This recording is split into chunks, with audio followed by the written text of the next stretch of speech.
renforcer les capacités des femmes de la région des plateaux S en technique de fabrication de pagnes, batik et savon liquide. Tel est l'objectif recherché par l'Association pour la protection et le bien-être de la population ASPRO à travers un atelier de formation qui s'est tenu du 6 au 10 mars 2018 à Atakpamé avec l'appui financier du Fonds national d'apprentissage, de formation et de perfectionnement professionnel FNAF-PP.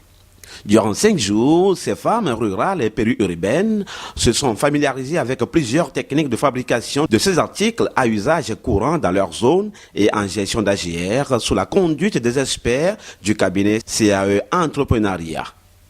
Nous avons commencé la formation proprement dite en art batik que nous avons subdivisé en 2 grandes branches. Nous avons appris aux femmes à produire des pagnes, c'est-à-dire à décorer des pagnes à partir de la technique du pré-batik.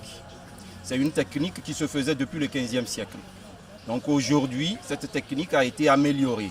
Donc à travers le pré-batik, elles ont appris à faire le nouage, à faire la ligature, à faire le faufilage, à faire le pliage.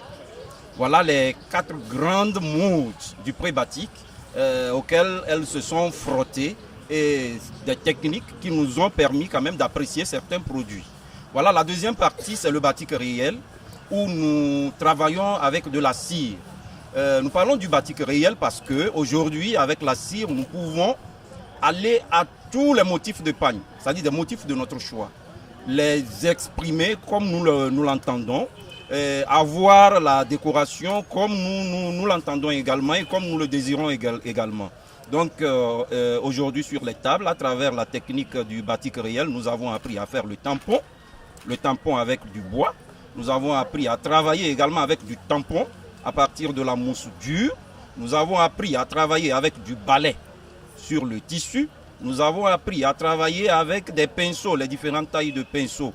Donc voilà un peu des techniques auxquelles les femmes se sont frottées et aujourd'hui elles peuvent vraiment être fières d'avoir accueilli cette formation ici dans le plateau.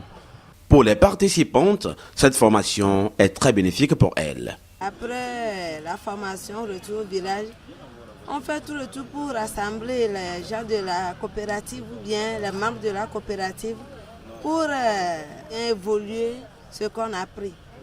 Parce que à propos de cette pagne qu'on a vue, les pré-batiks et les batiks réels, en faisant cette activité, nous aussi nous aurons notre opportunité pour gérer notre maison, la scolarité des enfants et tous nos problèmes de la maison.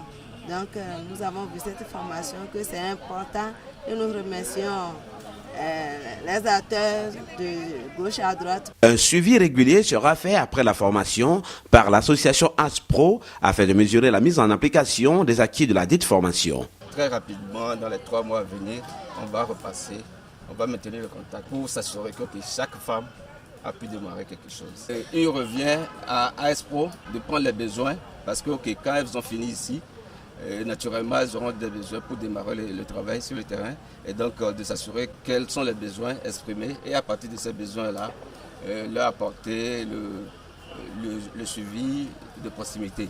Pour le partenaire financier, donner des moyens aux femmes rurales de se prendre en charge est une question de priorité.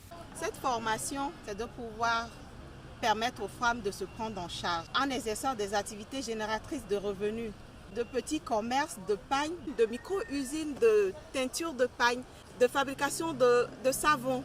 Donc bref, ce sont ces activités-là qui permettront à ces femmes de se prendre en charge.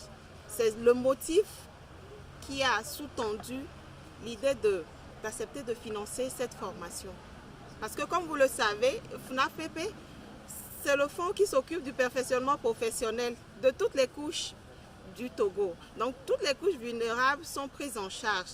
Donc aujourd'hui, le moment est bien indiqué. Comme on est en train de parler des femmes partout, Donc cette semaine, on va parler de femmes et on va parler d'activités génératrices de revenus qui puissent aider les femmes.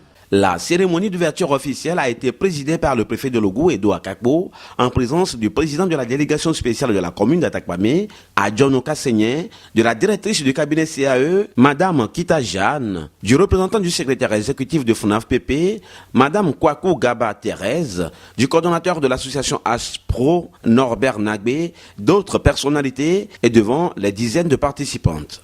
Des attestations de participation avaient été symboliquement remises à certaines femmes. Avant de prendre congé des femmes, les autorités ont fait une visite guidée des ateliers de fabrication de pagne batik. La formation se poursuit ce 12 mars 2018 avec une autre vague de participantes pour la fabrication de savon liquide.